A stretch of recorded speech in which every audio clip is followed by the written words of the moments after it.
In this episode of Off the Charts, what we want to do is dig into the age-old question, does money buy happiness? We went through a lot of different data points and we have some findings that actually might surprise you, but more importantly is what type of purchases make people the happiest. I'm Jordan Dunsmore with YTS and this is Off the Charts. So when we evaluate this week's chart, it's actually a little interesting trying to decipher does money buy happiness? Because I think everyone knows someone that may be extremely rich that is completely unhappy and someone that maybe doesn't make a lot of money but is one of the happiest people you know. So we're going to dig into this chart and it's going to show two different levels of evaluating happiness. We're going to look at someone's overall reflection of their life and we're going to look at someone how they evaluate their day-to-day.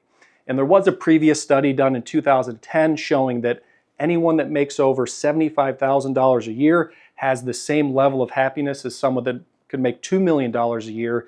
That chart has recently been updated showing that actually the more money you make, happier that you are.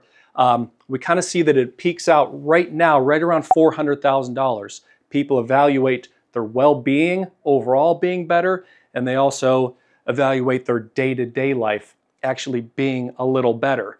But one of the unique things in the perspective that we have as financial advisors here at YTS is we get to look at actually, more importantly, what purchases make people the happiest. And that's why we don't want to subjugate things to exactly how much money someone makes. Us as financial advisors, we want to push the purchases that are going to make you significantly happier. So there's two different types of purchases. We have material purchases, which is the cars, the watches, the shoes, the purses.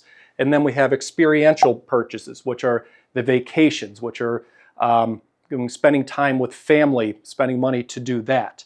The unique thing, and I think what this tells the story, is people expected that car to make them happy, but over time, you're not as excited 3 months, 6 months from now about getting in that car every day versus people that spent maybe more than they ever thought they would on a vacation, weren't expecting to get as much joy out of it, but 6 months after the vacation, that's all that they're talking about. So that's what we really try to shift clients to spend money on, is more experiences.